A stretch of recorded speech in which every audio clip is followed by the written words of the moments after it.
ဘာမှမဆိုင်မအောင်လေသူနဲ့ကိုလိုပဲပေါ့နော်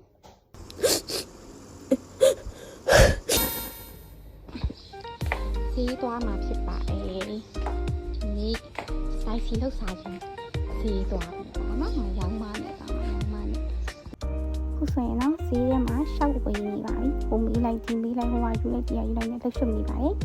ဒီကပြန်လာပြီဆိုတော့အရင်ဆုံးယူနီကိုတည်လိုက်ပါမယ်နော်ခင်အားဆိုရင်တော့ပြီးရင်အရွက်တွေကိုထည့်ပြုံပါပဲနော်ပါရီဆိုရင်ပွက်နေတဲ့ဟာကြီးရှင်းရမှာလေမဟုတ်ရင်အမေဆဲမှာပါအခုဆိုရင်တော့ခောက်ဆွဲပြုတ်မှာပေါ့နော်ဒီနေ့စားမယ့်ခောက်ဆွဲကတော့မမကနေပြီးတော့ Volcano Ultra ရဲ့ပြီးမာလာရှန်ကိုရဲ့ပေါ့နော်မျိုးပေါင်းပါပါခောက်ဆွဲပြုတ်မယ်ခောက်ဆွဲရရင်တော့အနှစ်ထုတ်တီးကိုဖောက်ထည့်လိုက်ပါမယ်နော်ကဲကြက်သွားပြီဆိုလို့ရှိရင်တော့ခောက်ဆွဲယူထည့်ပါမယ်နော်ကဲမျိုးထည့်ပါအဲ့ချိန်မှာအမှုချင်ကလေးဖြူရပါရှင်ကဲဖြူဆိုလို့ရှိရင်စပြီးစားရအောင်မယ်ဒါကတော့ခောက်ဆွဲပါဒါကတော့ချိုတင်းစားဖို့တပြောင်းလို့ပါဒါကတော့အေးလေးပါဒါကတော့တွဲစားဖို့အတွက်အေးရွက်တွေပေါ့နော်ဟယ်လိုအဲ့ဆိုရင်ခုဆိုရင်ခုနကပေါ့နော်ဒီခောက်ဆွဲပြုတ်တဲ့ဟာလေးကိုပြပြီးသွားပြီပေါ့နော်အဲ့ဆိုရင်ခောက်ဆွဲလေးစားပြီးတော့စားရမယ်နော်အဲ့မှာတစ်ခါစားဖို့အရေးကိုလီပေါ်နေရနဲ့စားရစီကိုမရောက်တော့ပါဘူးလို့ကောင်းအေးပြအဲ့ဆိုလို့ရှင်စားပြီးစားလိုက်တော့မနော်အကောလုံးပြီးသွားတော့မှလीအမို့ထဲမိသွားတယ်အမို့ပကင်းသွားတွေ့အဲ့တော့ခုမှပဲအမို့နေစားလိုက်တော့မှာပေါ့နော်ဒါခောက်ဆွဲတူစားဖို့အတွက်အရွက်တွေလည်းရှိတယ်ပေါ့နော်အရွက်တွေခောက်ဆွဲတူစားဖို့အများခောက်ဆွဲစားအဲ့လိုအရွက်တွေနဲ့စားကြိုက်တယ်ရုပ်တော့တိခံလေးပါအဲ့မှာစားဖို့အယူပဲများလိုက်မှာစားမစားရတဲ့စကားများလိုက်ရင်လှုပ်ချင်တာယူလို့ရပါတယ်။ဘုဒ္ဓဦးသမီးမို့လို့ပဲစကားအရင်များတခုခုစားဖို့အရေးဆိုစကားများလိုက်ရမှာကြည်နဲ့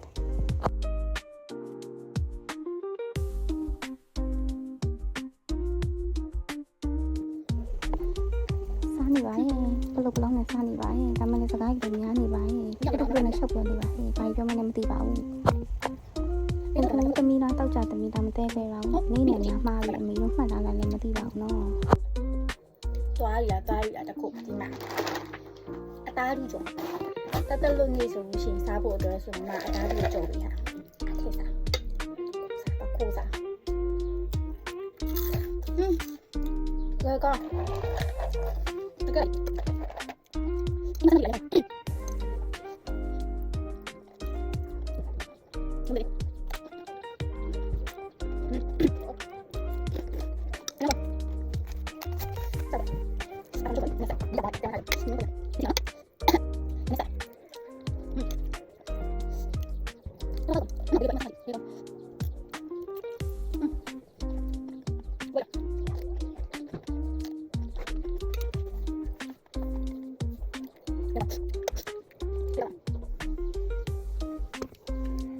ခုနကလည်းလင်းသွားတော့ခုနကလေမောင်ဘက်ကိုမြန်ကြောပေးဟာဆိုလေမောင်နေမြင်ရအောင်တေချာနော်ခုမှတေချာနေပူလဲပူလိုက်ဆက်လိုက်ခံစားနိုင်တော့ဦးတလို့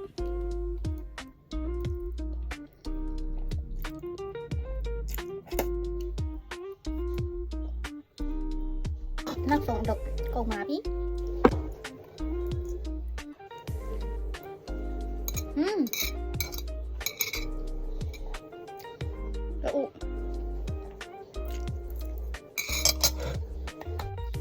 ခုဆိုလို့ရှိရင်မြတ်စားလို့ကောင်းပါပြီနော်အရင်စားလို့ကောင်းပါတယ်တော်စားလို့ကောင်းပါတယ်နောက်ပိုင်းလည်းခုလိုမျိုးဘလော့တီးလေးမဖြစ်စတော့ဟာလေးအပျော်သဘောနဲ့ပြင်ပြီးတော့မှမို့လို့ဆောင်ပြီးအပ်ပေးပါဦးနော်ကျေးဇူးများတင်ပါတယ်ရှင်တာ